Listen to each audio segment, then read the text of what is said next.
In this video, we will show you the proper installation method for your TimeCast Radio Frequency clock system. This is the clock system we will be installing. You must follow this sequence to synchronize the clocks in the mesh network. It is important to start by installing the base station. Mount the base station to the wall at approximately eye level. This positions the base station antenna to have good signal reception throughout the building. The base station is responsible for synchronizing all the TimeCast clocks and reporting the clock system health to the National Time Device Cloud. Connect the base station to power over Ethernet. If PoE is not available, connect the base station to the LAN and use the optional wall transformer for power. Use the keypad to set the correct time zone.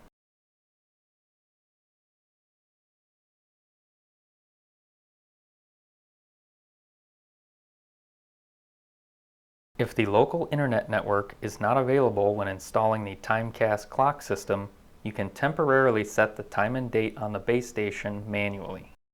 The base station will need to be connected to the LAN later for accurate timekeeping and system health reporting.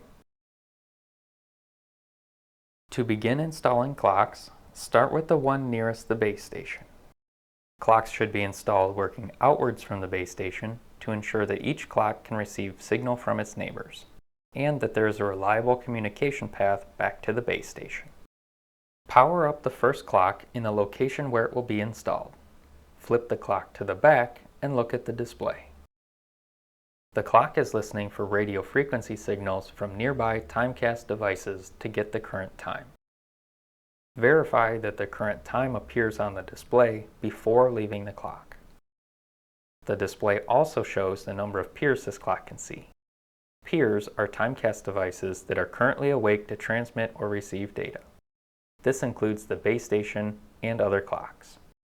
Battery-powered clocks will go to sleep after some time to save power, so they may not always be counted in the number of peers. Once an analog clock receives a time signal, the hands will spin around to 12, pause for 3 to 4 minutes, and then go to the correct time. Power on the second clock and it will start listening for the time from neighboring TimeCast clocks. Do not leave the clock before looking at the display on the back to verify that this clock received the correct time. Also make sure that this clock has good signal strength. Clocks will work down to 5% signal strength, but above 10% is optimal.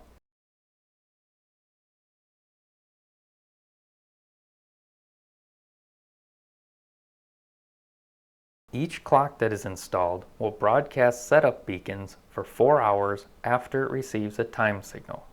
These setup beacons are used to transmit the time to new clocks. The new clocks count how many peers they are hearing beacons from. The more peers a clock has, the more robust the communication network. Continue installing clocks outward from the base station. Don't worry if you skip a corridor at first. You can go back and install those clocks later. As more clocks continue to be installed, the first clocks will eventually stop transmitting setup beacons and go to sleep. Reactivate the setup beacons on a nearby clock to install clocks in a new area of the building or to add more clocks after the setup beacons have expired. The Setup Beacons menu can be accessed through the display on the back of the clock.